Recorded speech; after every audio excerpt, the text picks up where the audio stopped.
Yes, but this too shall pass is a big part of it. And what I love about what you're saying is that it's, in a way, it's progress. It's not perfection. It's about knowing that maybe there'll be some days where we're really wrapped up in something, and then other days when we can sense the oneness of all that there is.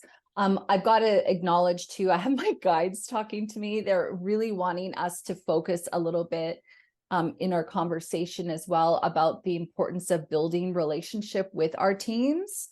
And I think that, when you were talking earlier about how, your meditation has really allowed you to really connect with your spirit guides and with the spirit world, and that you feel less alone.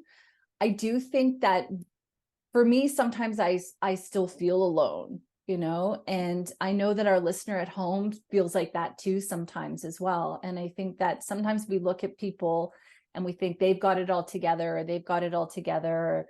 And, we've just reinforced here that that's not always the case, that it's kind of like a redefining every day. It's a being graceful and compassionate with yourself along the journey. But at the same time, there's this whole team around us that are here to help us and support us. So can you talk a little bit about your experiences with working with your team? How would you, support somebody at home who's listening, who feels alone, who would like to develop those stronger connections? How do you break away from in the mind and move into that soul seat? Oh, what a beautiful question. I think it takes time and trust and gentleness. When I went through almost losing my child and literally started tumbling down this hole of darkness, and then I recognized, wow, I can't continue to live this way. And I felt so alone. I felt so alone because the wall of stress and anxiety was so thick around me that I enclosed myself inside by myself. Right. And I think that happens to a lot of us.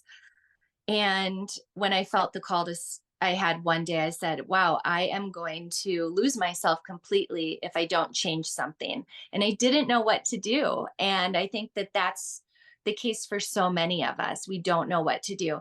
And for me, what I literally started doing was the easiest thing I could think of. I pulled up YouTube and I started following 5-minute meditations. I don't even know this man's name. It was relatively cheesy, but it was life changing for me. I literally started following his guided meditations, 5 minutes a day. And that's how I started. In those 5 minutes, I felt something different than anxiety. I wouldn't even say that I felt peace. I wouldn't even say that I felt God, but I felt something different than anxiety. So I stuck with it. And those 5-minute meditations started increasing to 10-minute meditations. Ultimately, those guided meditations on YouTube stopped.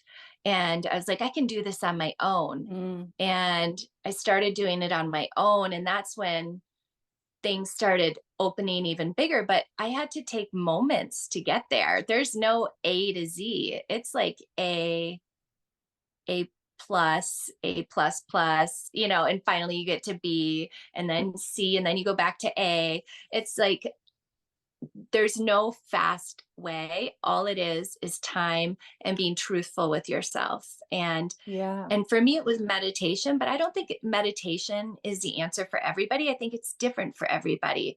But for me, I was so alone inside of my head that I had to somehow stop the reel that was playing on repeat. And that was the way that I could stop it.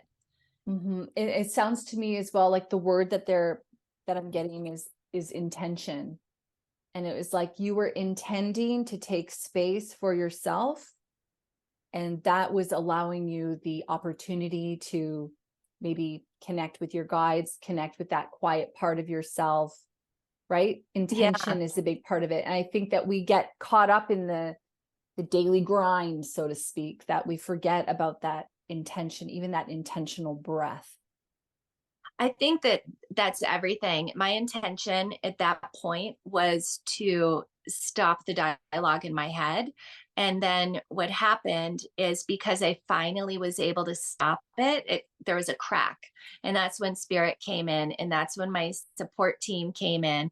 That's when I could feel my guardian angels again. And that's Mm. when um, I could start speaking with them again in prayer. And that's when God came in, really. And so I think that the way to ultimately be able to access your spiritual team, your spiritual family, is by allowing yourself to have enough silence to hear them.